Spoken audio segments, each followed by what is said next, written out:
Avant de commencer l'histoire, dites-nous d'où vous nous regardez en laissant un commentaire ci-dessous. Si vous aimez cette vidéo, n'oubliez pas de liker et de vous abonner. Passez une merveilleuse journée. Vierge à 20 ans, elle épouse un milliardaire qui n'a jamais touché une femme. Et découvre le grand amour. Les gardes de nuit au Providence Medical Center de Seattle avaient toujours une atmosphère d'attente, comme le calme avant la tempête. Pour Eliza Grant, chaque instant portait le poids de vie en équilibre au bord du changement. Ses yeux d'un brun chocolat balayaient le couloir silencieux du service des urgences. Ses épaules étaient droites, malgré l'épuisement qui accompagnait 3 nuits de travail consécutives. Les lumières fluorescentes projetaient une lueur crue sur sa peau foncée, mais ne parvenaient pas à ternir la détermination tranquille de son expression. Plus que 4 heures, se murmura-t-elle en vérifiant sa montre. 4 heures de plus avant de pouvoir rentrer chez elle pour voir Chloé, sa jeune sœur dont la lutte contre une maladie rénale chronique était devenue le centre de l'univers de leur famille. La pensée des factures médicales qui s'accumulaient lui serrait la poitrine, mais elle repoussa l'anxiété. « Concentre-toi sur le présent », se rappela-t-elle. Un instant à la fois. Les portes des urgences s'ouvrirent dans un sifflement, rompant le calme relatif de la nuit. « Infirmière Grant, on a besoin de vous en salle 3, appela le docteur Martinez, sa voix portant l'urgence qui accompagnait chaque nouveau cas. Eliza se déplaça rapidement, ses chaussures pratiques silencieuses sur le sol poli. La salle 3 abritait leur nouvel arrivant, un homme qui avait apparemment subi une sorte d'accident domestique. En entrant, elle se retrouva face à peut-être la personne la plus saisissante qu'elle ait jamais rencontrée. Il était assis sur la table d'examen, sa posture rigide malgré la douleur évidente qu'il ressentait. Des cheveux sombres tombaient en vagues soignées sur son front, et ses yeux gris acier contenaient une méfiance qui parlait de murs construits au fil des ans. Son costume coûteux, maintenant taché de ce qui semblait être du café et du sang, suggérait la richesse, mais c'était la façon dont il se tenait comme quelqu'un de peu habitué à accepter de l'aide qui attira son attention. « Monsieur Chambers », commença le docteur Martinez en consultant sa tablette. « Vous avez subi des brûlures au 2e degré à la main droite. » L'infirmière Grant va nettoyer et panser la plaie. L'homme, John Chambers, hocha la tête avec raideur, la mâchoire serrée. Eliza s'approcha avec un calme professionnel, remarquant qu'il semblait se tendre davantage à sa proximité.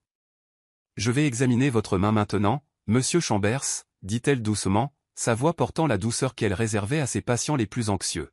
« Je serai aussi prudente que possible, mais s'il vous plaît, dites-moi si quelque chose fait trop mal. » Ses yeux rencontrèrent les siens un bref instant, et quelque chose vacilla dans leur profondeur la surprise. Peut-être à cause de son ton.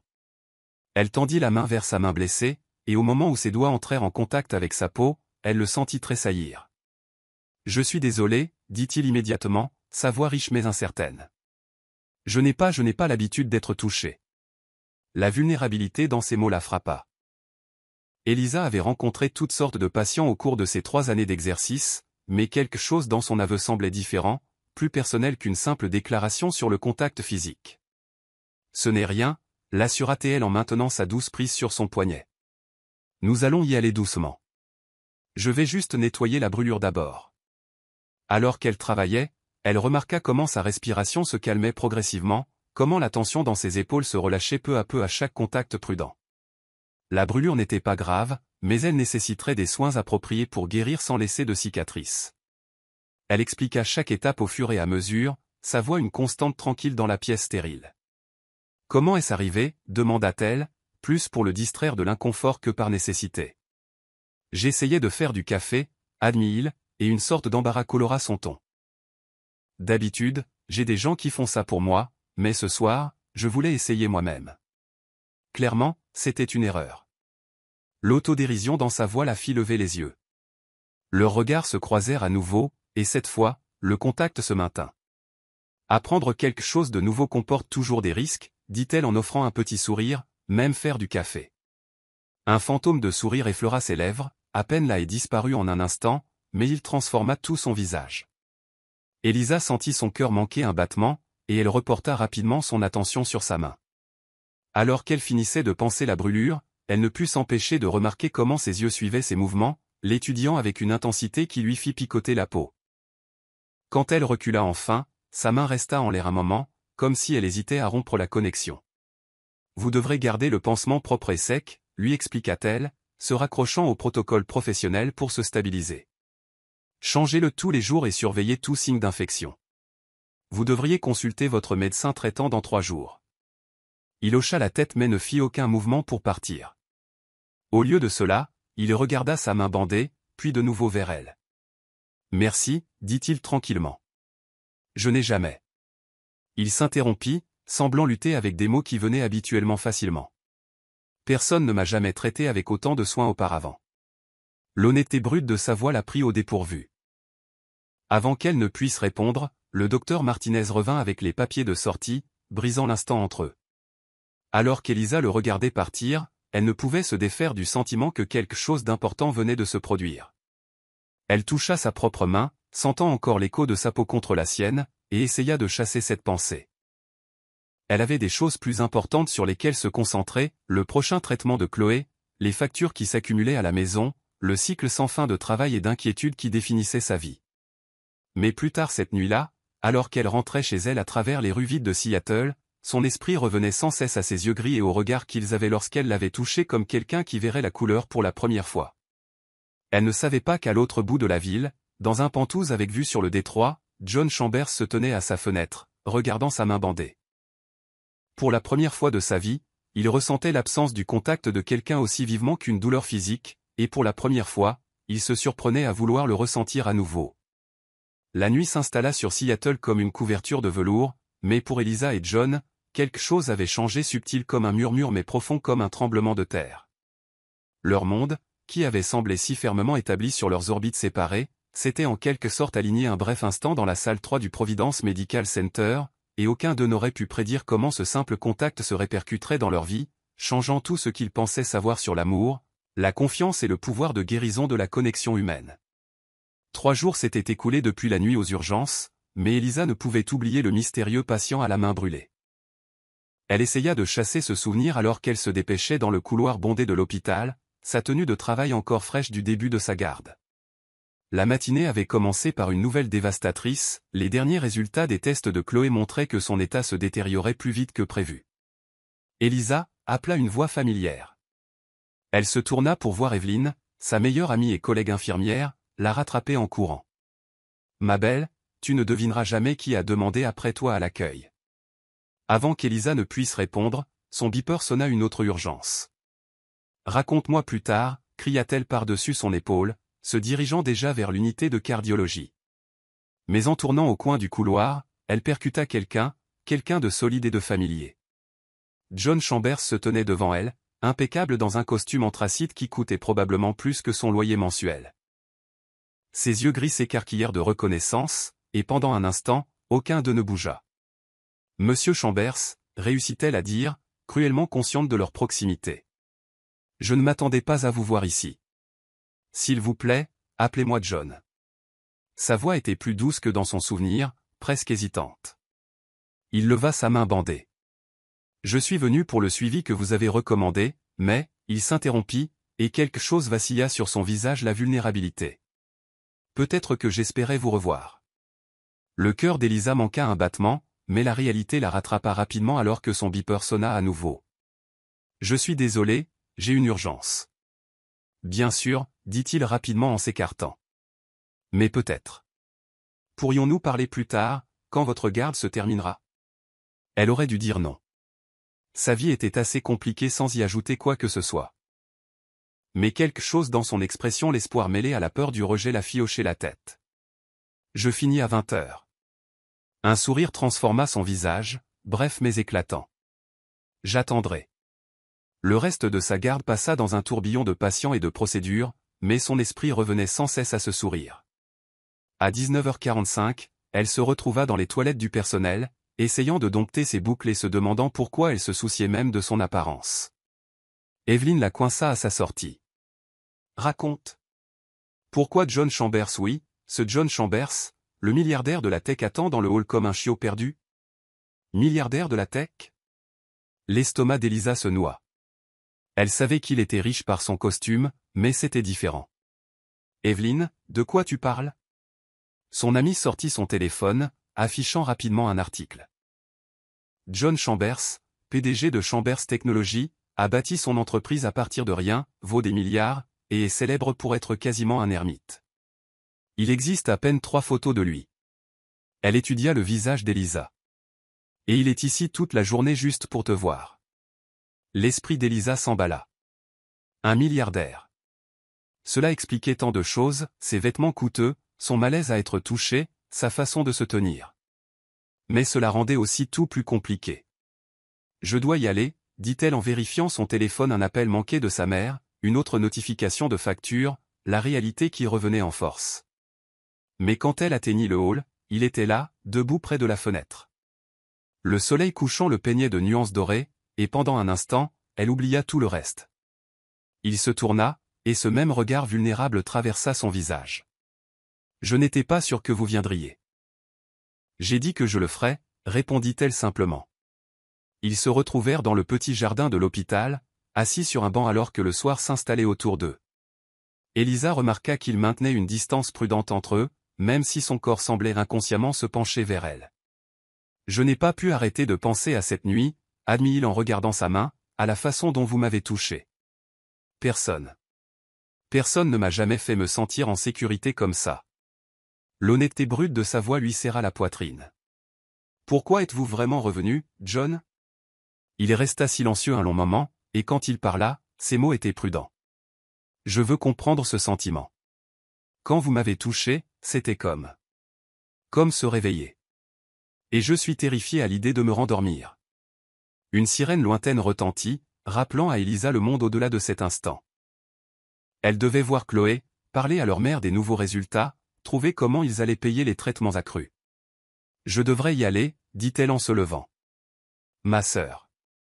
Est-elle malade? La question était douce, pleine d'inquiétude. Elisa hésita, puis hocha la tête. Maladie rénale. Son état s'aggrave. Et les traitements? Elle s'arrêta. Ce n'étaient pas ses problèmes. Mais John se leva aussi, se rapprochant. Laissez-moi vous aider.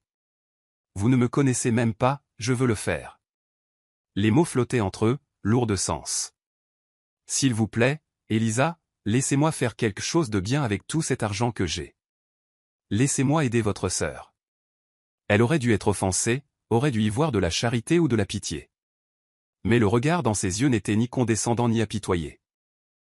C'était celui de quelqu'un qui comprenait ce que signifiait se sentir impuissant, vouloir faire une différence. Pourquoi, murmura-t-elle. Il fit un pas de plus, et elle pouvait voir la lutte interne se jouer sur son visage. Parce que quand vous m'avez touché, je me suis senti humain pour la première fois depuis des années. Parce que vous m'avez regardé et que vous m'avez vu moi pas mon argent ou ma réputation. Parce que, il déglutit difficilement, parce que je pense que vous pourriez être la première chose réelle dans ma vie. Les mots la frappèrent comme une force physique.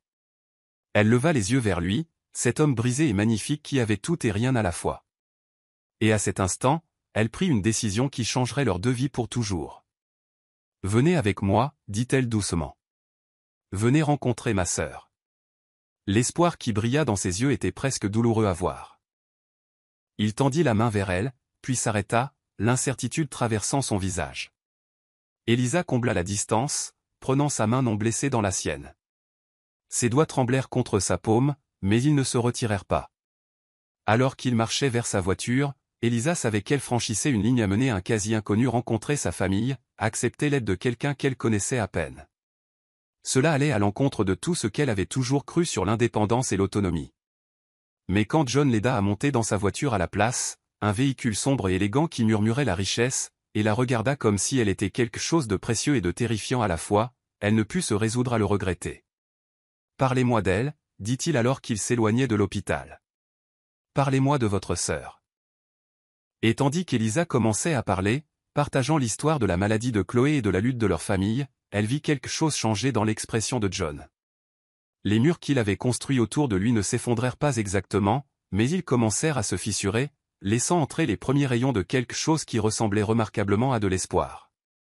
La ligne d'horizon de Seattle scintillait autour d'eux alors qu'ils traversaient la ville qui s'assombrissait, deux âmes au bord de quelque chose qu'aucune d'elles ne comprenait entièrement.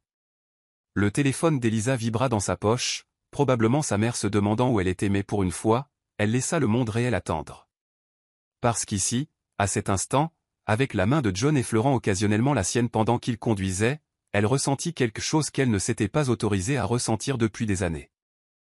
La possibilité. Elle ne savait pas que cette nuit déclencherait une chaîne d'événements qui remettrait en question tout ce qu'ils croyaient tous les deux sur l'amour, la confiance et le prix à payer pour laisser quelqu'un entrer. Alors qu'ils se dirigeaient vers la modeste maison de sa famille en banlieue, aucun d'eux n'aurait pu prédire comment leur vie s'entremêlerait, comment leurs morceaux brisés s'emboîteraient de manière à défier toute explication. La nuit ne faisait que commencer, et avec elle, une histoire qui les redéfinirait tous les deux. La modeste maison de 2 étages dans la banlieue tranquille de Seattle ne ressemblait en rien à ce que John avait imaginé. Alors qu'il garait son Aston Martin le long du trottoir, il remarqua qu'Elisa tripotait sa tenue de travail, soudainement gênée de l'avoir amenée ici. « Ma mère » commença-t-elle, puis s'interrompit. « Elle est protectrice. Après le départ de mon père, elle a dû nous élever seuls. Elle ne fait pas confiance facilement. » La main de John se crispa sur le volant. « Telle mère, telle fille ?» La question était douce, compréhensive. Elisa croisa son regard dans l'habitacle sombre. « Je suis ici avec vous, n'est-ce pas ?» Avant qu'il ne puisse répondre, la porte d'entrée s'ouvrit, déversant une lumière chaude sur le porche. Une adolescente se tenait dans l'embrasure, sa silhouette frêle, mais sa présence remplissant en quelque sorte l'espace. Malgré les signes évidents de maladie, la pâleur de sa peau, la fatigue dans sa posture, ses yeux pétillaient de vie. « Chloé » souffla Elisa en sortant rapidement de la voiture. John la regarda se précipiter pour étreindre sa sœur, leur lien évident dans chaque mouvement. Il resta en retrait, soudain incertain de sa place dans ce moment familial intime. « C'est qui » La voix de Chloé se fit entendre clairement, sa curiosité non dissimulée alors qu'elle regardait par-dessus sa sœur vers lui. « Tess, tu as enfin un petit ami. » « Chloé » L'embarras d'Elisa était visible même dans la pénombre du porche. « C'est un ami de l'hôpital. » John s'avança, se forçant à bouger, malgré l'anxiété qui lui tordait l'estomac. Il n'était pas entré dans une maison familiale depuis avant la mort de sa mère. La chaleur, l'atmosphère habitée, les photos sur les murs, tout menaçait de le submerger. « Je suis John », réussit-il à dire, s'arrêtant au bas des marches du porche. « C'est un plaisir de vous rencontrer, Chloé. » Les yeux de Chloé s'écarquillèrent légèrement. « Oh mon Dieu », murmura-t-elle en tirant sur la manche de sa sœur. « Tess, c'est John Chambers. J'ai fait un exposé sur son entreprise pour mon cours de tech. » Avant que quiconque ne puisse répondre, une femme apparut dans l'embrasure de la porte, la mère d'Elisa. Sans aucun doute, elle avait la même fière allure que sa fille, bien que son visage portât plus de rides d'inquiétude. « Elisa, que se passe-t-il ? Qui est cet homme ?» Les minutes suivantes furent un tourbillon de présentations et d'explications. John se retrouva assis dans un salon bien usé, entouré de photos de famille et du parfum subtil de bougies à la vanille. Tout dans l'espace parlait d'amour, d'histoire, de gens qui prenaient soin les uns des autres. « Alors, monsieur Chambers » dit madame Grant, ses yeux vifs et évaluateurs. « Vous voulez aider avec les frais médicaux de Chloé ? » Juste comme ça. « Pourquoi ? » Maman, commença Elisa, mais John leva la main. « C'est une question juste, dit-il tranquillement. La vérité, c'est que votre fille m'a montré de la gentillesse quand j'en avais le plus besoin. Elle m'a traité comme une personne, pas comme un gros titre ou un compte en banque. » Il regarda sa main bandée, puis Elisa. « J'ai plus d'argent que je ne pourrais en dépenser en 10 vies, mais personne ne m'a jamais touché comme elle l'a fait avec un soin sincère, sans rien attendre en retour. » La pièce devint silencieuse. Même Chloé, qui avait été pratiquement vibrante d'excitation, se tut. « Je sais ce que c'est de se sentir impuissant », continua John, sa voix se renforçant. « De regarder quelqu'un que l'on aime souffrir sans pouvoir rien faire. Ma mère, il déglutit difficilement. Je n'ai pas pu la sauver, mais je peux aider ici. S'il vous plaît, laissez-moi faire ça. » L'expression de madame Grant s'adoucit légèrement, mais sa voix resta ferme. « Nous ne cherchons pas la charité. » « Ce n'est pas de la charité, insista-t-il. Considérez cela comme un investissement dans l'espoir. » Il se tourna vers Chloé. « Je crois comprendre que vous vous intéressez à la technologie ?» Chloé hocha la tête avec empressement. « Je veux développer des technologies médicales un jour, pour aider les gens comme moi. » Un sourire effleura les lèvres de John réel, sans défense. « Alors que diriez-vous de ça ? Je couvrirai vos frais médicaux, et en retour, vous ferez un stage dans la division de technologie médicale de mon entreprise une fois que vous irez mieux. Nous appellerons ça un programme de bourse. Vous ne pouvez pas promettre ça, protesta Madame Grant, mais il y avait des larmes dans ses yeux. En fait, si. C'est mon entreprise. Pour la première fois ce soir-là, John laissa transparaître un soupçon de son autorité d'homme d'affaires. Je ne jette pas simplement de l'argent sur un problème, Madame Grant. J'investis dans l'avenir de Chloé, et dans l'avenir de mon entreprise aussi. Elisa, qui était restée silencieuse pendant tout l'échange, tendit soudain la main vers la sienne. Le contact envoya une décharge électrique à travers son corps, mais cette fois, il ne tressaillit pas, « Maman », dit-elle doucement. Je lui fais confiance. Ces 3 mots semblèrent briser quelque chose dans la pièce. Madame Grant regarda tour à tour la détermination tranquille d'Elisa, l'excitation pleine d'espoir de Chloé, et hocha lentement la tête. Nous devons discuter des détails, dit-elle, sa nature pratique reprenant le dessus, et je veux tout par écrit. Bien sûr, acquiesça John, un flot de soulagement l'envahissant. Je demanderai à mes avocats de rédiger les documents demain. Le reste de la soirée se passa dans un tourbillon de conversation et de confiance qui se construisait prudemment.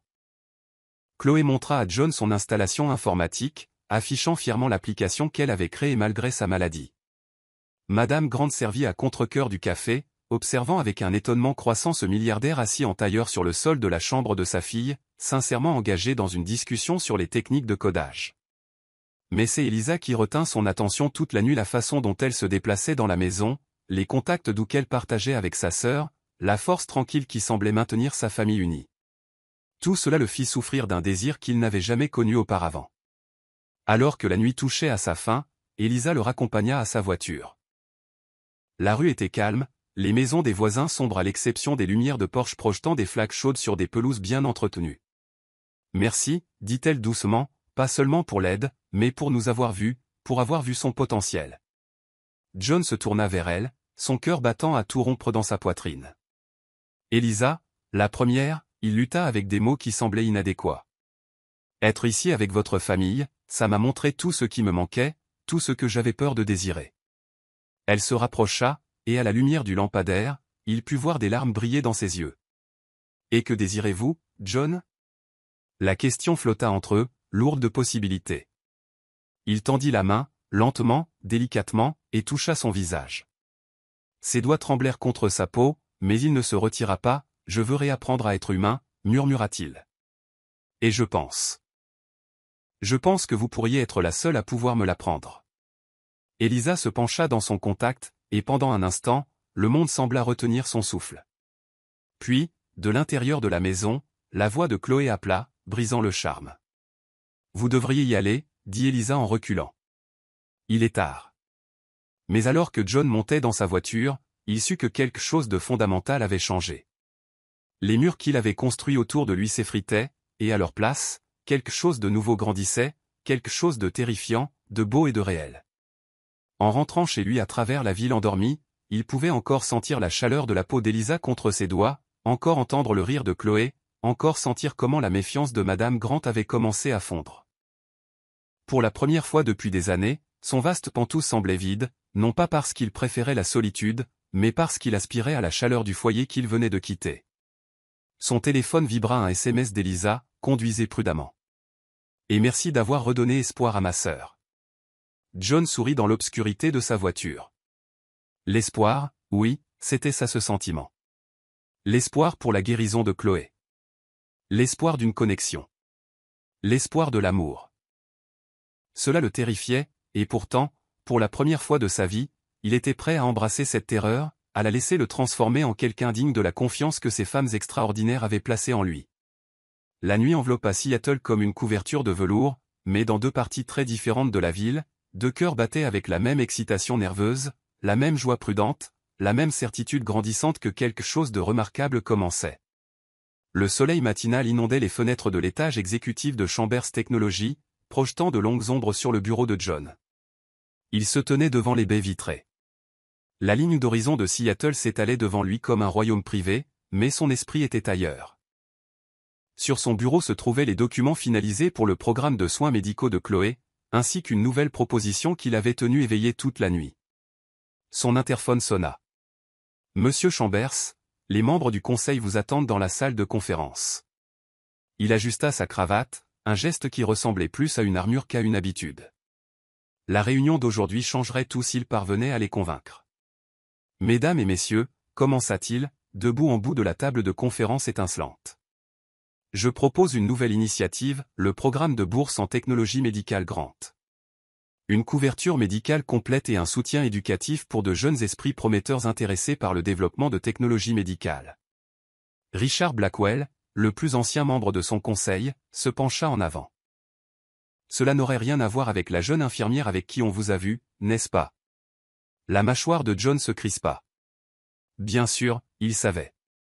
Rien ne restait privé dans son monde bien longtemps. Sa sœur est notre première candidate, oui, mais ce programme s'étendra bien au-delà d'une seule famille. La presse va s'en donner à cœur joie, avertit un autre membre du conseil. Le reclus John Chambers qui joue soudain les humanitaires pour une jolie infirmière. Assez. La voix de John coupa court au murmure. Il ne s'agit pas de ma vie personnelle. Il s'agit de transformer des vies et d'investir dans l'innovation future. Alors que les tablettes s'allumaient autour de la table, il continua, la passion colorant sa voix. Ces jeunes esprits, ils comprennent les défis médicaux de première main. Qui de mieux pour développer la technologie de santé de demain que ceux qui ont vécu ces luttes? À la fin de la réunion, il avait leur approbation réticente, mais Blackwell resta en arrière. John, un mot. Une fois seul, le masque de préoccupation professionnelle du vieil homme tomba. Je te connais depuis que tu es un garçon, un génie du codage dans le sous-sol de ta mère. Je ne t'ai jamais vu comme ça. Comme quoi? Vivant. Blackwell sourit légèrement. Mais sois prudent. La presse va fouiller. Ils transformeront ça en scandale, et cette infirmière, Elisa, ils la mettront en pièces. Les mains de John se crispèrent. Il n'avait pas envisagé comment son monde pourrait affecter Elisa, comment les projecteurs pourraient la brûler. À l'autre bout de la ville, Elisa subissait les premières vagues de ces mêmes projecteurs. Elle remarqua les chuchotements pendant sa tournée, la façon dont les conversations s'arrêtaient quand elle entrait dans la salle de pause. Finalement, Evelyn la coinça dans le placard à fourniture. « Tu as vu ça ?» Son ami lui tendit un téléphone. À l'écran, le titre d'un site à potins, l'infirmière mystère du milliardaire de la tech, qui est Elisa Grant. L'estomac d'Elisa se noua. En dessous, une photo granuleuse d'elle et de John devant l'hôpital, sa main tendue vers la sienne. L'article spéculait sur leur relation, fouillait dans son passé, mentionnait même Chloé. « Je suis désolé, dit doucement Evelyn. Quelqu'un a dû le divulguer. » Le téléphone d'Elisa vibra. « John. Pouvons-nous parler ? S'il te plaît. » Ils se rencontrèrent dans le jardin de l'hôpital, leur bande avant semblant maintenant le seul espace sûr dans un monde soudainement trop intéressé par leur histoire. « J'aurais dû vous prévenir, dit-il, une distance entre malgré leur proximité. Ma vie. Elle vient avec un examen minutieux. Je n'ai jamais eu l'intention de vous entraîner là-dedans. Je suis plus inquiète pour Chloé, admit Elisa. C'est juste une enfant. Elle n'a pas besoin de cette attention. Le visage de John s'adoucit. Le programme de bourse a été approuvé aujourd'hui. Nous publierons une déclaration officielle, nous cadrerons le récit à notre manière. Pour la protéger. Et nous? La question lui échappa avant qu'elle ne puisse l'arrêter. Ses yeux rencontrèrent les siens, intenses et vulnérables. Que sommes-nous, Elisa? La question flotta entre eux, lourde de possibilités et de peur. Avant qu'elle ne puisse répondre, son beeper sonna un code bleu à l'unité de cardiologie. Allez-y, dit-il, la voix compréhensive. Mais alors qu'elle se dépêchait de partir, sa question résonnait dans son esprit. Que sont-ils? Des amis? Quelque chose de plus? Comment quoi que ce soit pourrait-il fonctionner entre eux alors que leur monde était si différent? Le reste de sa garde passa dans un tourbillon d'urgence médicale et de regards en coin de ses collègues. Quand elle quitta enfin l'hôpital, elle trouva une élégante voiture noire qui l'attendait. Le chauffeur ouvrit la portière, révélant John sur la banquette arrière. « Laissez-moi vous raccompagner. » Le trajet fut silencieux, la tension épaisse entre eux. Quand ils s'arrêtèrent devant sa maison, aucun des deux ne bougea pour sortir. « Je ne peux pas arrêter de penser à vous, avoua John, sa voix à peine plus forte qu'un murmure. Chaque instant, chaque contact. Ça me hante. Mais je ne veux pas gâcher votre vie, Elisa. Mon monde est compliqué. Elle se tourna vers lui, le cœur battant. Vous pensez que ça m'importe? L'argent? La presse? Vous devriez. Sa main trouva la sienne dans l'obscurité. Mais que Dieu me vienne en aide, j'espère que non. L'air entre crépitait de mots non dits. Elisa se sentit se pencher plus près, attirée par quelque chose de plus fort que la raison. John, souffla-t-elle, et son nom sonna comme une prière sur ses lèvres. Il bougea lentement, lui donnant le temps de reculer. Quand ses lèvres rencontrèrent enfin les siennes, ce fut doux, interrogateur, un premier baiser qui ressemblait à un retour à la maison. Pendant un instant, tout le reste disparut, la presse, leurs différences, les complications. Il n'y avait que ça, la douce pression de ses lèvres, le tremblement de ses mains alors qu'elles encadraient son visage, le son de leur cœur battant à l'unisson. Quand ils se séparèrent, John posa son front contre le sien. « Je n'ai jamais, » commença-t-il, la voix rauque d'émotion. « C'était mon premier. » La compréhension inonda Elisa. Son premier baiser. Elle toucha sa joue, sentant la légère barbe sous ses doigts. « C'était bien ?» Un rire lui échappa, doux, interrogateur. Bien ne commence même pas à le décrire. L'instant fut brisé par un flash de lumière. Ils se séparèrent brusquement pour voir un photographe de l'autre côté de la rue, l'appareil photo levé.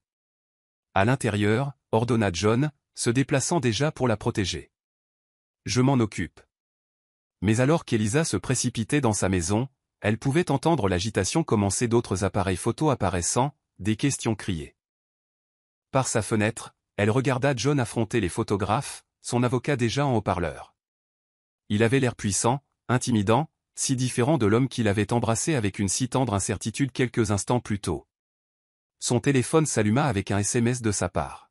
« Je suis désolé. Je vais arranger ça. Mais Elisa, je ne regrette aucun moment avec toi. » Elle toucha ses lèvres, encore picotantes de leur baiser, et prit une décision. Ouvrant l'appareil photo de son téléphone, elle prit un selfie simple, sans pause, réel. Elle le lui envoya avec un message. « Moi non plus. » Dans sa voiture, s'éloignant du cirque médiatique, John reçut son message, la simple photo, ces 3 mots. Ils brisèrent quelque chose dans sa poitrine. Il avait passé sa vie à construire des murs, à se protéger du contact, de l'amour, de la perte. Mais Elisa lui donnait envie d'abattre chaque mur. Demain apporterait les gros titres, les spéculations, plus de complications. Mais ce soir, dans différentes parties de la ville, 2 personnes restaient éveillées, touchant leurs lèvres et souriant dans l'obscurité, leur cœur battant avec le même espoir fou. Le monde pourrait essayer de les séparer, mais certaines connexions sont trop profondes pour être rompues. Et parfois, les plus belles histoires d'amour naissent dans les espaces entre les mondes, dans les moments où 2 cœurs décident que certaines choses valent la peine de se battre. Les gros titres criaient dans tous les grands médias de Seattle, la romance secrète du milliardaire de la tech avec une infirmière, le premier amour de Chambers, le baiser qui a cassé Internet. Elisa fixait son téléphone, faisant défiler les spéculations sans fin sur sa vie, sa famille, sa relation avec John. Mais ce n'était pas le cirque médiatique qui l'inquiétait le plus. C'étaient les derniers résultats des tests de Chloé. Les traitements ne fonctionnent pas aussi bien que nous l'espérions, expliqua le docteur Rivera, son expression grave, alors qu'elle s'adressait à Elisa et à sa mère dans la salle de consultation de l'hôpital. Nous devons envisager des options plus agressives. Madame Grant serra la main d'Elisa. Quelles options? Il y a un programme de traitement expérimental à Boston, dit le docteur Rivera. Il montre des résultats prometteurs, mais c'est cher, termina Elisa, le cœur serré, et cela nécessite des soins à plein temps. Quelqu'un devrait être avec Chloé constamment. Les implications frappèrent durement Elisa. Ils devraient déménager à Boston, quitter leurs emplois, leur maison. Même avec l'aide de John par le biais du programme de bourse, c'était différent. C'était déraciner toute leur vie. À l'extérieur de la salle de consultation, Elisa s'appuya contre le mur, essayant de calmer sa respiration. Son téléphone vibra. John, encore. Il avait essayé de la joindre toute la matinée, mais elle ne pouvait se résoudre à répondre. Comment pouvait-elle ajouter plus de complications à sa vie? Elisa. Sa voix, riche et inquiète, la fit sursauter. Il se tenait au bout du couloir, l'air légèrement débraillé, si différent de son apparence habituellement soignée. Comment savais-tu que j'étais là? Evelyne m'a appelé. Il se rapprocha, hésitant. Elle a dit que quelque chose n'allait pas avec les résultats de Chloé. Parle-moi, s'il te plaît. L'inquiétude dans sa voix brisa quelque chose en elle. Avant qu'elle ne s'en rende compte, elle lui racontait tous les traitements qui avaient échoué, le programme de Boston, le choix impossible. En face d'eux, John écoutait attentivement, son expression devenant plus déterminée à chaque mot. « Laissez-moi aider, dit-il quand elle eut fini. »« Non, le coupa Elisa. Tu as déjà tant fait. Le programme de bourse te cause déjà des problèmes avec le conseil, avec les médias. Je ne peux pas en demander plus. Tu ne demandes pas. Je propose. » Il passa une main dans ses cheveux, un geste qu'elle avait appris à reconnaître comme un signe de lutte interne. « En fait, j'ai une proposition à te faire. » Quelque chose dans son ton fit battre son cœur. « John. Épouse-moi. » Les mots flottaient dans l'air entre eux, choquants dans leur simplicité. Elisa le fixa, incapable de traiter ce qu'elle venait d'entendre. « Pense Y, continua-t-il rapidement, les mots se bousculant. En tant que ma femme, tu aurais accès aux meilleurs soins médicaux pour Chloé. Je peux mettre en place un centre médical ici même à Seattle. Faire venir les médecins du programme de Boston ici. Tu n'aurais pas à quitter ta maison, ton travail. Et moi. Il déglutit difficilement, je n'aurais jamais à te laisser partir. Tu ne peux pas être sérieux. Je n'ai jamais été plus sérieux de toute ma vie. Il se rapprocha, ses yeux intenses. Depuis cette nuit où tu m'as touché pour la première fois, tout a changé. Je me sens vivant pour la première fois depuis des années. Et oui, peut-être que ce n'est pas la demande en mariage romantique que tu méritais. Mais... Arrête. Elisa pressa ses doigts sur ses lèvres, le faisant taire. Le contact envoya une décharge électrique à travers eux deux.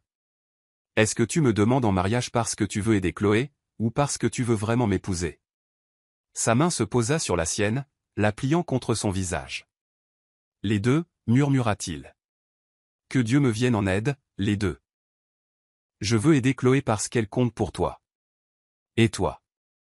Tu comptes pour moi plus que quiconque n'a jamais compté. Une gorge se racla derrière eux. Ils se tournèrent pour trouver Madame Grant qui les observait, son expression indéchiffrable. J'ai tout entendu, dit-elle tranquillement. Elisa retira sa main du visage de John, mais il la rattrapa, refusant de la lâcher.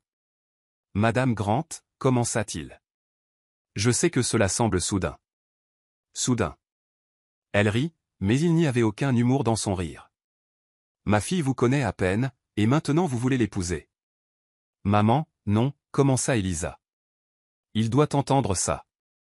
Madame Grant s'avança, ses instincts protecteurs s'enflammant. Que arrivera-t-il quand vous en aurez marre de jouer les sauveurs? Quand la nouveauté s'estompera. Ma fille n'est pas un cas de charité à secourir. Vous avez raison. La voix de John était stable, bien que sa main tremblât dans celle d'Elisa. Ce n'est pas un cas de charité. C'est la femme qui m'a montré ce que signifie être à nouveau humain. La première personne qui m'a vraiment touché depuis des années. Et oui, je veux aider Chloé. Je veux aider toute votre famille. Mais pas parce que je joue les sauveurs. Parce qu'Elisa m'a sauvé, et je veux passer le reste de ma vie à essayer d'être digne d'elle. Le silence qui suivit fut assourdissant. Au loin, les machines de l'hôpital bipaient, des pas résonnaient. La vie continuait, mais dans leur petit coin du monde, le temps semblait suspendu. Finalement, Madame Grant parla. « Elisa, que veux-tu » Elisa regarda John, cet homme magnifique et brisé qui avait fait irruption dans sa vie et tout bouleversé. Elle pensa à leur premier contact aux urgences, à leur premier baiser dans sa voiture, à la façon dont il la regardait comme si elle était quelque chose de précieux et de terrifiant à la fois. « Je veux. » Elle prit une profonde inspiration.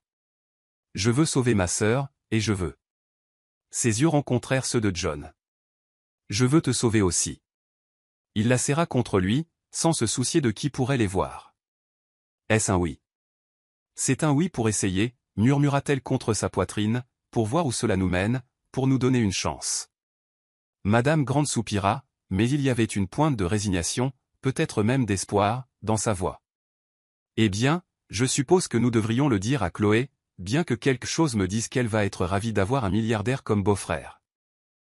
Plus tard cette nuit-là, après que les démarches pour le nouveau programme de traitement de Chloé eurent commencé, après que le choc initial se fut dissipé, Elisa et John se tenaient dans le jardin de l'hôpital où tout avait commencé. « Tu es sûr de ça ?» demanda-t-elle en regardant le clair de lune jouer sur son visage. Il toucha sa joue, ses doigts stables maintenant, devenant plus confiants à chaque caresse. « Je suis sûr de toi.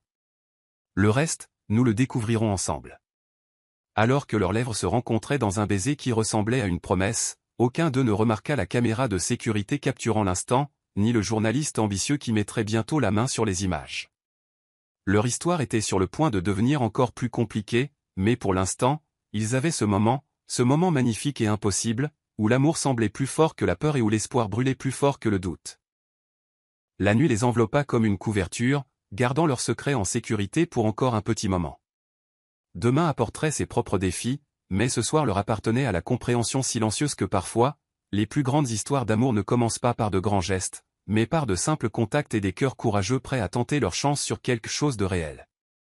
La lumière matinale filtrait à travers les vastes fenêtres du penthouse de John alors qu'Elisa se tenait pour la première fois dans son salon, observant la modernité austère de l'espace. Tout était immaculé, intact, plus un musée qu'une maison. La vue de Seattle s'étendait devant elle, mais son attention était attirée par le seul objet personnel dans la pièce, une photo encadrée d'une femme aux yeux gris de John. « Ma mère », dit doucement John en venant se tenir à côté d'elle. Cette photo a été prise un mois avant qu'elle ne tombe malade. Elisa tendit la main vers la sienne, sentant le tremblement désormais familier qui accompagnait toujours sa réaction au toucher. 3 jours s'étaient écoulés depuis sa proposition, et la frénésie médiatique n'avait fait que s'intensifier. La conférence de presse est dans 2 heures, lui rappela-t-il doucement. « Es-tu prête ?» Avant qu'elle ne puisse répondre, l'ascenseur privé sonna. Une femme grande et élégante d'une 50aine d'années en sortit, son expression purement professionnelle. Victoria Hughes se présenta-t-elle en tendant une main parfaitement manucurée. « Votre nouvelle publiciste. Nous avons beaucoup de choses à voir avant l'annonce. » Victoria déposa des housses de vêtements sur le canapé impeccable de John. « Ce sont tes options pour aujourd'hui, Elisa.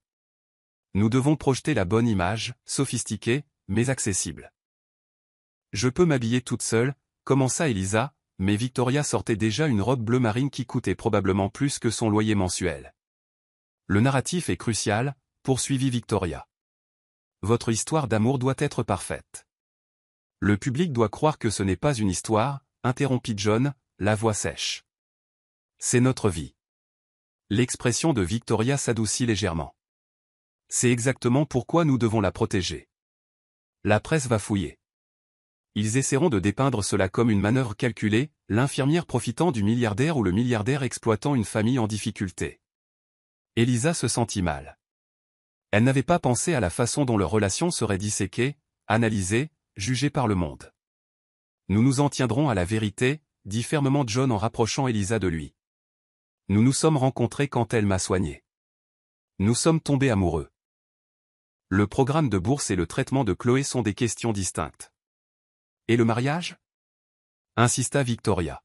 « Le timing soulèvera des questions. » Avant que l'un ou l'autre ne puisse répondre, le téléphone d'Elisa vibra un SMS d'Evelyne.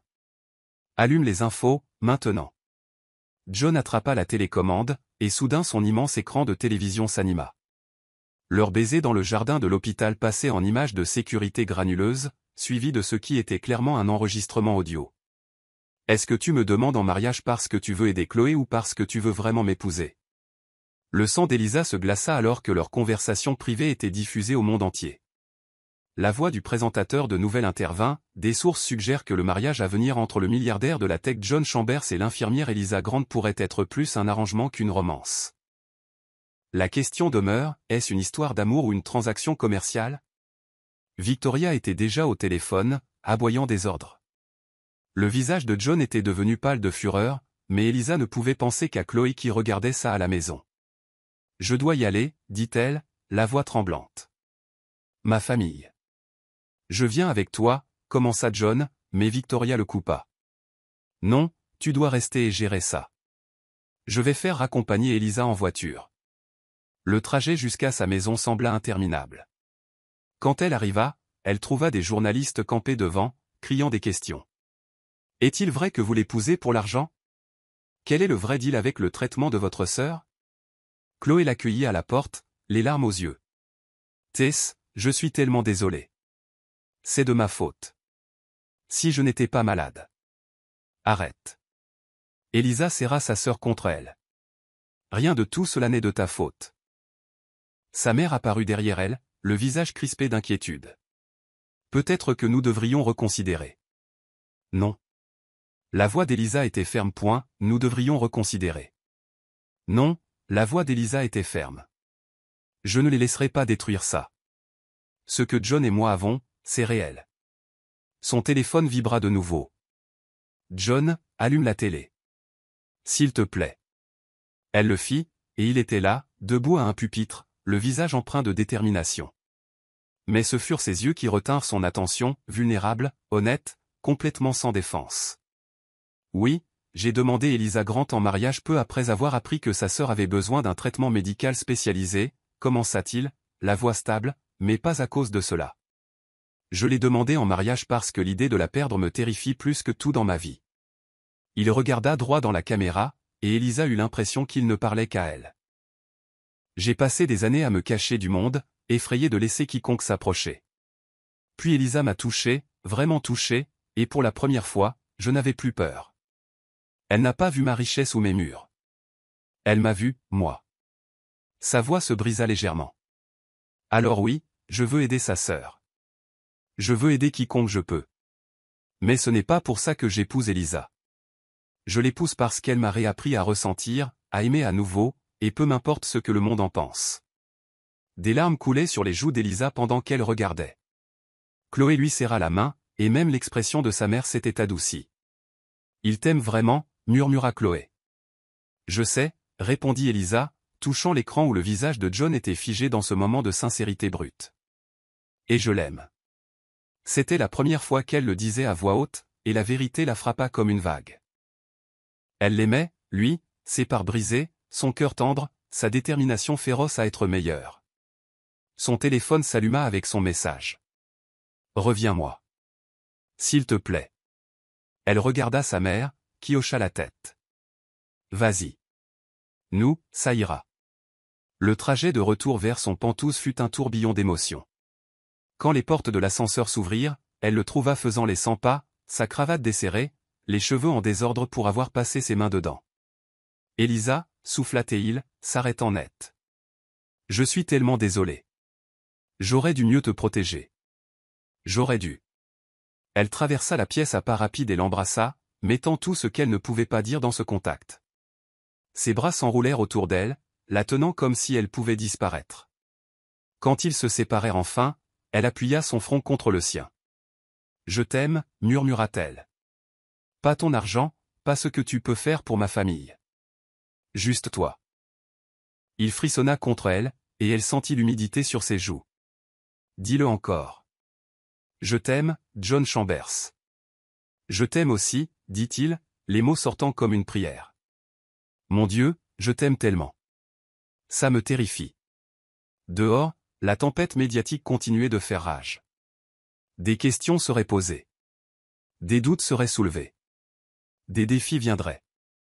Mais à cet instant, s'étreignant dans la lumière déclinante de son Penthouse, ils étaient plus forts que n'importe quel gros titre.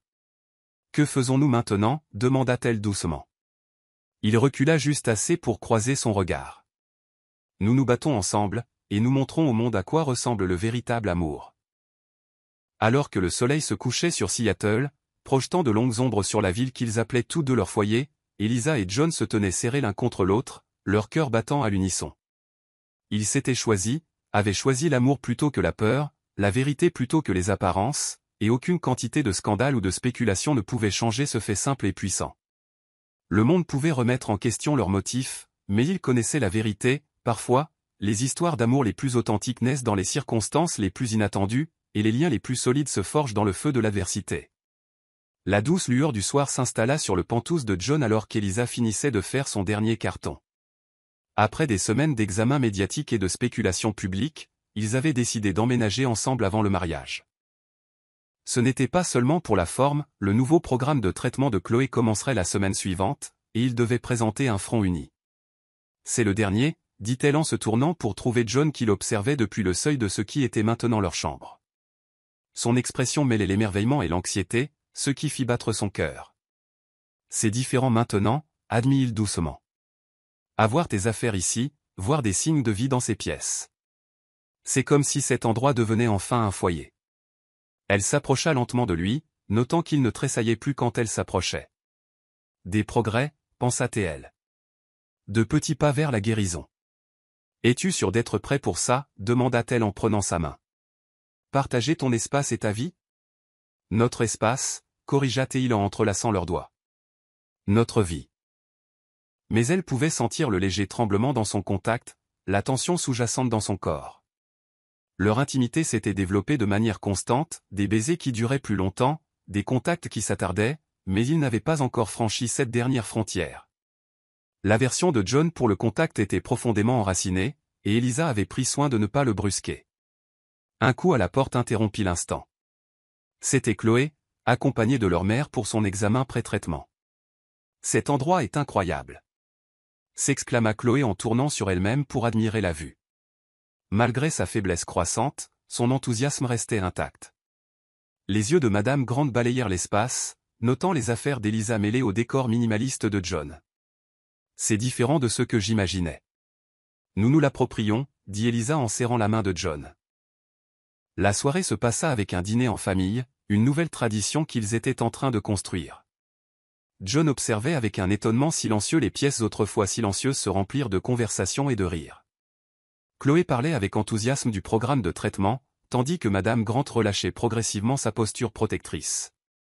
Après leur départ, Elisa trouva John sur le balcon, fixant les lumières de la ville. Elle enlaça ses bras autour de lui par derrière, le sentant d'abord se raidir avant de se fondre dans son étreinte. « À quoi penses-tu » murmura-t-elle contre son dos. « Je n'ai jamais su ce que je manquais » dit-il tranquillement. Les dîners en famille, les contacts simples, quelqu'un à retrouver à la maison. J'ai passé tant d'années convaincu que j'étais mieux seul. Elle le tourna pour lui faire face. Et maintenant? Ses yeux rencontrèrent les siens, intenses et vulnérables. Maintenant, je ne peux pas imaginer retourner à ce vide. Le baiser commença doucement, hésitant comme toujours, mais quelque chose était différent ce soir. Peut-être était-ce la permanence de son emménagement, ou la chaleur de la famille qui flottait encore dans l'air. Quoi qu'il en soit, quand John approfondit le baiser, Elisa sentit les derniers de ses murs commencer à s'effriter. « Elisa » souffla-t-il contre ses lèvres, sa voix rauque d'émotion. « Je veux. J'ai besoin. » Elle recula légèrement, étudiant son visage. « De quoi as-tu besoin, mon amour ?»« De tout ressentir, » murmura-t-il. « Avec toi. Seulement toi. » Le poids de ces mots resta suspendu entre eux. Il ne s'agissait pas seulement d'intimité physique, il s'agissait de confiance, d'abandonner des années de peur et d'isolement. « Es-tu sûr » demanda-t-elle en passant ses doigts dans ses cheveux. « Nous n'avons pas à nous presser. Je n'ai jamais été plus sûr de quoi que ce soit. » Ses mains tremblaient en encadrant son visage. « Tu me fais me sentir en sécurité, réel, humain. » Elle prit sa main et le conduisit à leur chambre, qui n'était plus seulement son espace, mais le leur. Les lumières de la ville peignaient des motifs sur les murs alors qu'ils se tenaient l'un en face de l'autre, le cœur battant d'anticipation et d'énergie nerveuse. « Nous irons doucement » promit-elle en attrapant les boutons de sa chemise, « et tu peux me dire d'arrêter à tout moment. » Son souffle se bloqua lorsque ses doigts effleurèrent sa peau, mais il ne recula pas. Au lieu de cela, il la regarda avec un mélange de terreur et de confiance qui lui mit les larmes aux yeux. « Je t'aime » murmura-t-elle en déposant un baiser sur sa clavicule nouvellement exposée. « Chaque partie de toi. » Ses mains trouvèrent sa taille, hésitantes d'abord, puis plus sûres. « Montre-moi » souffla-t-il. « Montre-moi comment aimer sans peur. » Ce qui suivit fut une danse de découverte, chaque contact une question, chaque réponse une réplique. Elisa le guida avec une patience infinie, lui montrant que l'intimité pouvait être douce, que la vulnérabilité pouvait être une force. Et John, qui n'avait jamais connu de contact aimant avant elle, apprit à faire confiance aux réactions de son corps, à lâcher le contrôle, et à simplement ressentir. Quand ils s'unirent enfin, ce fut avec une tendresse qui frisait le recueillement. Des larmes s'échappèrent des yeux de John, alors que des sensations qu'il ne s'était jamais permises de ressentir le submergeaient. Elisa les essuya de ses baisers, le tenant près d'elle alors qu'il tremblait dans ses bras. « Je suis là », murmura-t-elle, toujours. Ensuite, alors qu'il gisait enlacé dans les draps et le clair de lune, John traça des motifs sur sa peau avec une confiance nouvelle. « Je n'ai jamais su, dit-il doucement, que ça pouvait être comme ça. Que je pouvais me sentir si complet, offrit-elle en déposant un baiser sur sa poitrine, juste au-dessus de son cœur. Aimé, acheva-t-il. Vraiment, complètement aimé. Dehors, Seattle continuait sa danse nocturne de lumière et d'ombre, mais dans leur chambre, dans leur sanctuaire, John et Elisa avaient découvert une nouvelle forme d'intimité, une intimité bâtie sur la confiance, la patience et l'acceptation inconditionnelle. « À quoi penses-tu » demanda-t-elle, remarquant son expression pensive. Il la serra plus fort, son contact maintenant sûr et stable. « Je pense à la façon dont tu as tout changé. Comment chaque contact, chaque moment avec toi me rend plus vivant. » Il marqua une pause, l'émotion épaisse dans sa voix. « Je pense à l'éternité, et comment même cela ne semble pas assez long pour t'aimer. » Elisa se souleva pour le regarder dans les yeux, voyant en eux l'homme qu'elle avait toujours connu. Il pouvait être fort, mais doux, vulnérable, mais sans peur. Alors nous devrons simplement faire en sorte que chaque moment compte. Alors qu'ils s'endormaient dans les bras l'un de l'autre, tous deux savaient que quelque chose de fondamental avait changé. Leur amour avait transcendé les frontières physiques, guérissant des blessures dont ils ignoraient même l'existence, et dans le calme de leur lit partagé, ils trouvèrent une paix que ni l'un ni l'autre n'avait cru possible. La paix qui vient du fait d'être vraiment, complètement connu et aimé. Demain apporterait de nouveaux défis, le traitement de Chloé commencerait, les médias continueraient leurs spéculations, et le monde continuerait d'essayer de s'immiscer dans leur bonheur. Mais cette nuit leur appartenait au miracle de deux âmes se retrouvant, à la beauté des premiers contacts et de l'amour durable, à la promesse d'un avenir bâti sur la confiance et la compréhension. Dans l'obscurité, leurs cœurs battaient à l'unisson, un rythme d'amour qui les porterait à travers toutes les tempêtes à venir. La lumière du soleil matinal inondait la salle de bain de leur pentouse, alors qu'Elisa fixait le test de grossesse dans ses mains tremblantes. 2 lignes roses. Claires, sans équivoque. Son cœur battait à tout rompre dans sa poitrine alors que la réalité s'imposait, elle portait l'enfant de John. Il n'avait pas prévu cela. Entre le traitement en cours de Chloé, leur mariage imminent et l'attention constante des médias, un bébé ne faisait pas partie du plan immédiat. Pourtant, la voici, sur le point de changer leur vie pour toujours. Elisa ? La voix de John appela depuis la chambre. Tu vas être en retard pour ton service. Elle glissa rapidement le test dans la poche de sa blouse. Pas encore, pensa-t-elle. Elle avait besoin de temps pour digérer cela elle-même d'abord. L'hôpital était inhabituellement bondé ce matin-là, ce qui l'aida à garder l'esprit occupé. Mais pendant un moment de calme dans la salle de pause, elle se surprit à toucher son ventre, s'interrogeant sur la petite vie qui grandissait en elle. « Allô la Terre, ici Elisa. » La voix d'Evelyne la tira de sa rêverie. « Ça va ? Ça fait 5 minutes que tu remues ce café. » Avant qu'elle ne puisse répondre, son beeper sonna, un code dans le service de pédiatrie. En se précipitant dans le couloir, elle faillit entrer en collision avec le docteur Rivera, le spécialiste de Chloé. « Elisa, je venais justement te chercher. » Le visage du médecin était radieux d'excitation. Les derniers résultats du traitement de Chloé sont remarquables. Le nouveau protocole fonctionne mieux que nous l'espérions. Le soulagement l'inonda. Vraiment ? Vois par toi-même. Le docteur Rivera lui tendit la tablette affichant les dossiers de Chloé. Ses constantes s'amélioraient de manière significative. Si cela continue, nous pourrions envisager une guérison complète. Des larmes brouillèrent la vision d'Elisa alors qu'elle étudiait les données. Après des années à regarder sa sœur se battre, à craindre le pire, voici un espoir tangible. Sa main se posa de nouveau sur son ventre. La vie, semblait-il, avait une façon de vous surprendre avec des miracles. Le reste de son service se déroula dans un état d'émotion second. Quand elle rentra enfin chez elle, elle trouva John dans son bureau à domicile, en vidéoconférence avec son conseil d'administration.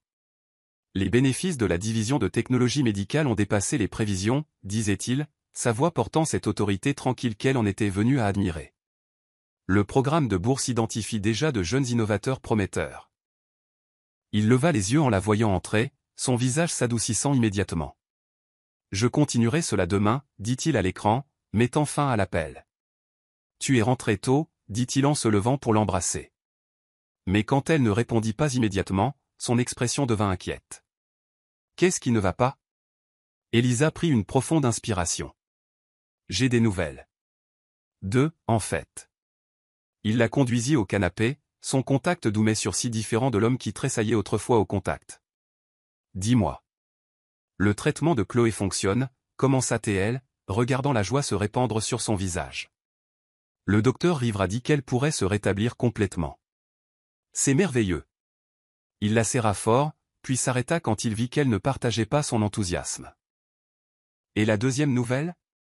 Au lieu de parler, elle plongea la main dans sa poche et posa le test de grossesse sur la table basse entre eux. John le fixa, complètement immobile. Le silence s'étira jusqu'à ce qu'Elisa ne puisse plus le supporter. Dis quelque chose, murmura-t-elle. Tu es, sa voix se brisa. Nous sommes enceintes, confirma-t-elle. Je sais que ce n'est pas ce que nous avions prévu. Avec tout ce qui se passe. Ses mots furent coupés alors que John la serra soudainement dans ses bras, son corps tremblant. Quand il recula, elle fut stupéfaite de voir des larmes couler sur son visage. Un bébé, souffla-t-il, posant sa main avec révérence sur son ventre.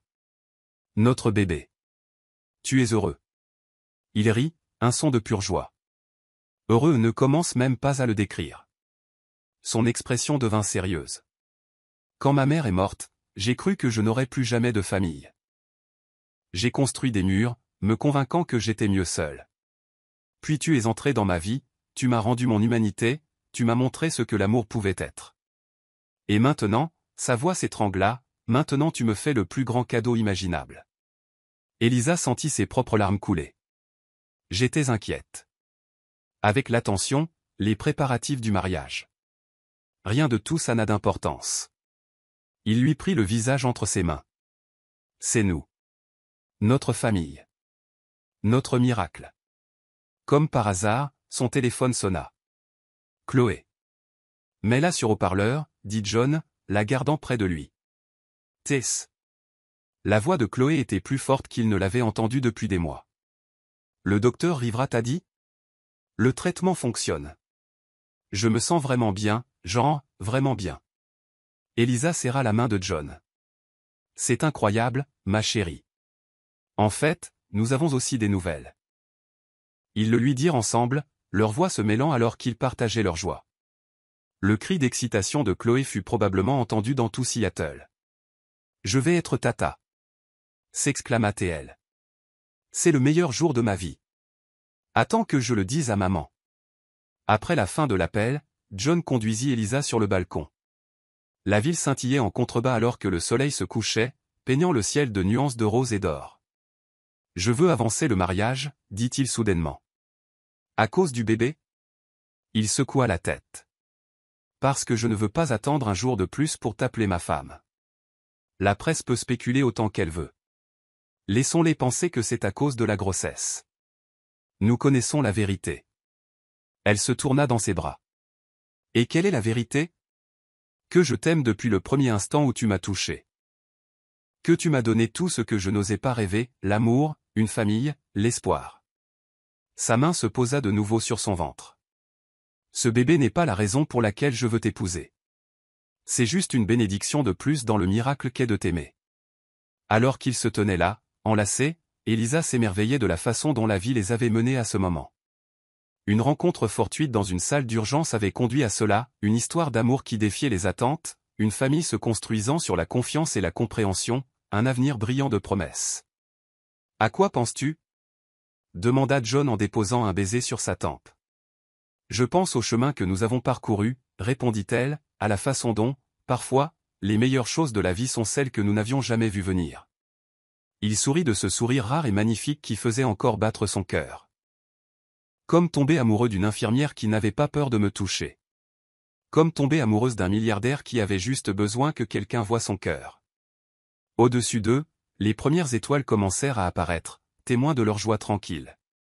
À l'intérieur d'Elisa, leur enfant grandissait un témoignage du pouvoir de l'amour à guérir, à transformer, à créer des miracles. Demain apporterait de nouveaux défis. Il devrait annoncer la grossesse, affronter la tempête médiatique, planifier un mariage. Mais cette nuit était à eux, pour célébrer la joie simple et profonde de l'amour multiplié, d'une famille agrandie, de cœurs devenant de plus en plus pleins chaque jour.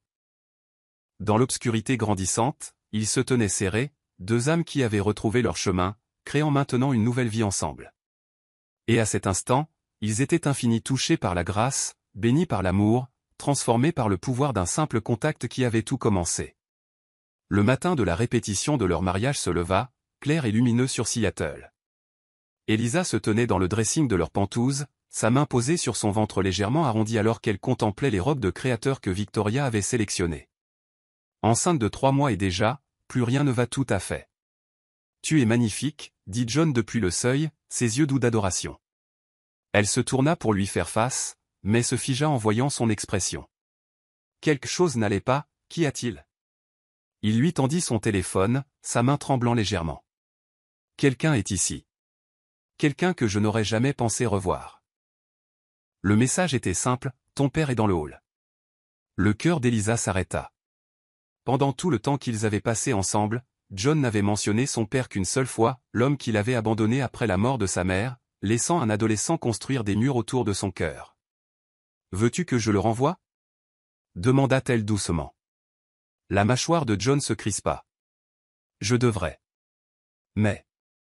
Il avait l'air perdu, vulnérable d'une manière qu'elle n'avait pas vue depuis leur première rencontre. J'ai besoin de savoir pourquoi. Après toutes ces années, pourquoi maintenant? Ils prirent l'ascenseur ensemble, la main d'Elisa fermement dans la sienne. Le hall était vide, à l'exception d'un homme à l'allure distinguée avec les yeux gris de John et des mèches argentées dans ses cheveux sombres. John, dit l'homme, sa voix rauque d'émotion. Tu ressembles tellement à ta mère. La prise de John sur la main d'Elisa se resserra douloureusement. 15 ans, dit-il, sa voix d'un calme mortel. 15 ans de silence, et c'est avec ça que tu commences? Je le mérite. Edward Chambers s'avança, puis s'arrêta quand John recula d'un mouvement brusque. J'ai vu les nouvelles de tes fiançailles, du bébé. Je ne pouvais plus rester éloigné. Tu y arrivais très bien avant. J'étais brisé, admit Edward. Après la mort de ta mère, je ne pouvais. Je ne pouvais rien affronter, ni mon chagrin, ni mes responsabilités, et certainement pas un fils qui me regardait avec ses yeux. Elisa sentit John trembler à côté d'elle. Alors tu m'as laissé seul? Un enfant qui venait de perdre sa mère? J'ai eu tort. Les yeux d'Edward se remplirent de larmes. J'ai été un lâche. Je me suis dit que tu serais mieux sans moi. Que l'argent que je laissais suffirait.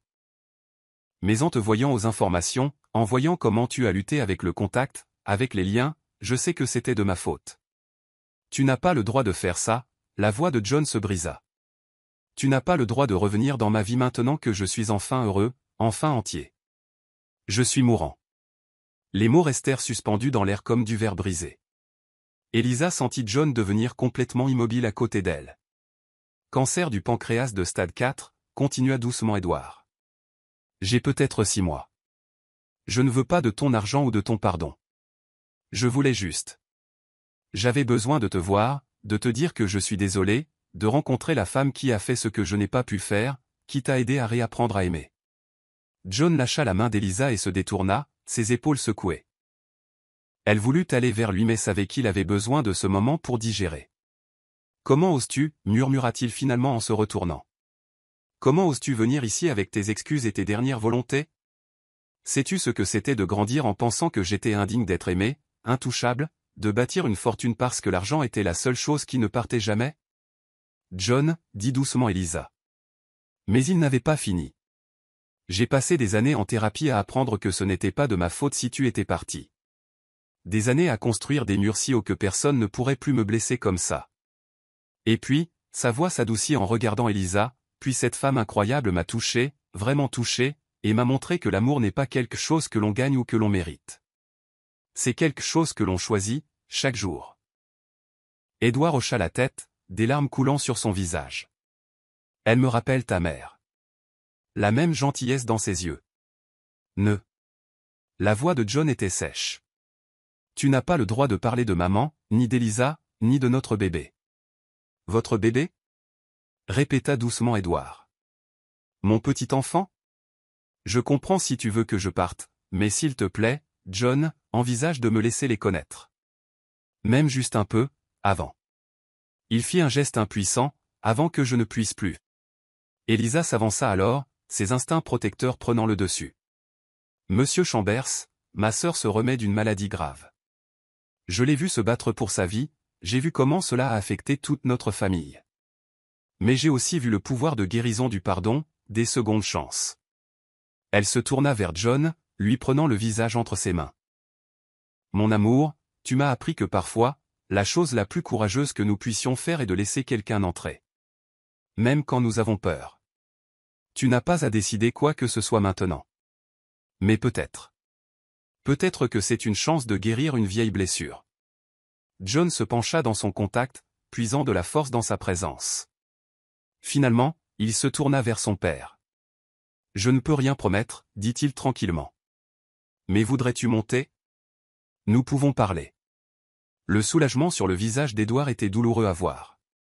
Alors qu'il remontait en ascenseur vers le Penthouse, Elisa observait le père et le fils, si semblables dans leur allure, leur douleur, leur besoin désespéré de connexion.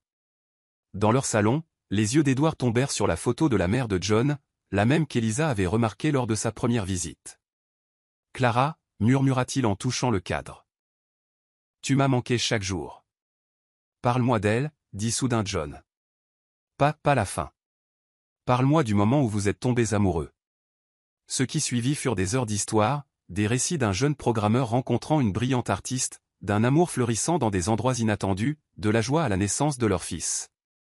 Pendant qu'Édouard parlait, Elisa vit la tension quitter lentement les épaules de John, le vit se pencher en avant avec ses propres questions. Quand le soir tomba, Édouard se leva pour partir. « Merci, dit-il simplement, de m'avoir donné cette chance. » John le raccompagna à la porte, puis s'arrêta. « Le mariage est dans 2 semaines, dit-il avec raideur, si tu te sens d'attaque. » Les yeux d'Édouard se remplirent à nouveau de larmes. « Je serais honoré. » Après son départ, John s'effondra dans les bras d'Elisa, laissant enfin ses émotions éclater. Elle le tint pendant qu'il pleurait pour le garçon qu'il avait été, pour les années perdues, pour le père qu'il pourrait perdre à nouveau bien trop tôt. « Tu avais raison, dit-il finalement, la voix rauque, à propos des secondes chances. » Elle essuya ses larmes d'un baiser. « Ta capacité à aimer m'étonne. Même après tout, tu as encore trouvé de la place dans ton cœur pour le pardon. J'ai appris du meilleur. » Il posa sa main sur son ventre, sentant leur enfant bouger. « Notre petit connaîtra toutes sortes d'amour, inconditionnel, guérisseur, indulgent. Il ne doutera jamais qu'il est digne d'être touché, d'être tenu, d'être chéri. » Alors que la nuit s'installait sur Seattle, ils restèrent enlacés sur le canapé, parlant de famille et de pardon, du passé et de l'avenir. Demain apporterait les préparatifs du mariage, des rendez-vous médicaux, d'autres défis à affronter.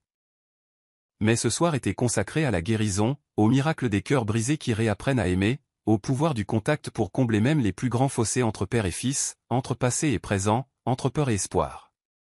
Le matin du mariage peignit l'horizon de Seattle de nuances de rose et d'or. Dans la suite nuptiale du Four Seasons, Elisa se tenait devant un miroir en pied, sa robe blanche tombant gracieusement sur son petit ventre de femme enceinte. Enceinte de 4 mois, elle rayonnait de l'éclat de la maternité imminente et de la joie de la journée à venir. « Tu ressembles à un ange, » dit Chloé, ses yeux brillants de larmes de bonheur. Son rétablissement avait été remarquable. Elle se tenait droite et forte maintenant, sa propre robe de demoiselle d'honneur témoignant du chemin parcouru. Madame Grant s'approcha avec le voile, ses mains tremblant légèrement. « Ton père devrait être là pour ça, » murmura-t-elle. « Il l'est, maman, » répondit Elisa en touchant son cœur. « Et de toute façon, j'ai toute la famille dont j'ai besoin ici même. » Un coup à la porte révéla Evelyne, élégante dans sa robe de demoiselle d'honneur principale. « Tout le monde est prêt. » Et Elisa, elle sourit, attend de voir John. Je n'ai jamais vu un homme avoir l'air si nerveux et si heureux en même temps. Dans une autre chambre de l'hôtel, John se tenait à une fenêtre, son père ajustant son nœud papillon avec des mains tremblantes. « Je ne pensais pas vivre pour voir ce jour, » dit doucement Édouard. « Te voir trouver l'amour, savoir que j'aurai un petit enfant. » « Papa » la voix de John s'accrocha aux mots, encore nouveau, encore en train de guérir. « Garde tes forces. Tu dois te ménager.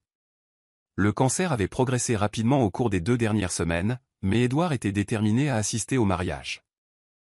Maintenant mince et pâle, mais debout fièrement, il termina avec le nœud et recula. « Tu es exactement comme j'étais quand j'ai épousé ta mère, dit-il. Sauf qu'elle a fait de moi un homme meilleur que je ne l'ai jamais été sans elle. Tout comme Elisa le fait pour toi. » John déglutit difficilement. Avant, je pensais qu'aimer quelqu'un signifiait tout risquer. Maintenant, je sais que ne pas aimer est le plus grand risque. Un léger coup interrompit leur conversation. Victoria, leur attachée de presse, entra avec une tablette. La presse est contenue à l'extérieur. La sécurité est renforcée. Tout est prêt. La grande salle de bal de l'hôtel avait été transformée en un jardin intime, avec des fleurs blanches et des lumières scintillantes créant une atmosphère éthérée. Alors que John prenait sa place à l'hôtel, son regard trouva Chloé au premier rang, assise entre son père et sa mère, leur famille déjà entrelacée d'une manière qu'il n'aurait jamais imaginé possible. Puis la musique changea et son monde se réduisit à la vision qui marchait vers lui. Elisa avançait seule dans l'allée, force et grâce dans chaque pas. Sa robe, simple et élégante, soulignait la douce courbe de leur enfant à naître, mais ce furent ses yeux qui le captivèrent brillant d'un amour si pur qu'il lui coupa le souffle. Quand elle l'atteignit, il lui tendit la main, stable maintenant, sans trace de son ancien tremblement. Elle la prit, et le contact qui l'avait autrefois terrifié lui donnait maintenant l'impression de rentrer à la maison. « Chers amis », commença l'officiant, mais John pouvait à peine entendre les mots par-dessus le tonnerre de son cœur. Ils avaient écrit leurs propres vœux, et le moment venu, Elisa parla la première. « John », sa voix porta, claire et forte. « Quand je t'ai touché pour la première fois dans cette salle d'urgence, j'ai senti une étincelle entre nous, quelque chose qui transcendait les barrières que tu avais construites, les murs que j'avais érigés. Tu m'as appris que l'amour ne se résume pas à de grands gestes ou à des moments dramatiques. C'est le courage tranquille de tendre la main, de faire confiance, de laisser quelqu'un voir vos cicatrices et de vous aimer encore plus à cause d'elle. » Elle serra ses mains. « Je promets d'être ton havre de paix, ton contact constant, ta partenaire en toutes choses. Je promets de t'aider à montrer à notre enfant la beauté de la vulnérabilité, la force dans la douceur, le pouvoir de l'amour inconditionnel.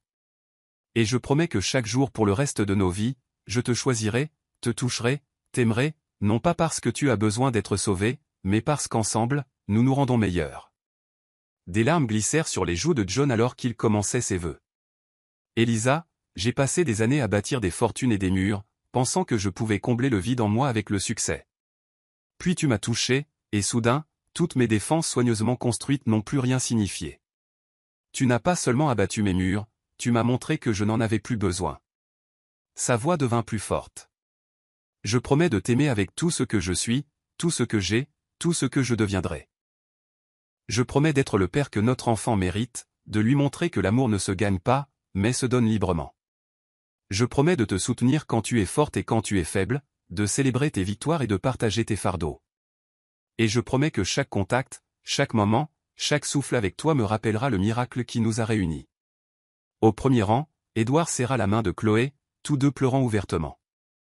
Madame Grant était assise droite et fière, mais des larmes brillaient aussi dans ses yeux. L'échange des alliances semblait sacré, chaque contact une promesse, chaque moment un souvenir en train de se créer. Quand l'officiant les déclara mari et femme, John prit le visage d'Elisa entre ses mains avec une révérence tremblante. « Je t'aime, murmura-t-il. »« Je t'aime aussi, souffla-t-elle, et leur baiser fut à la fois une fin et un commencement.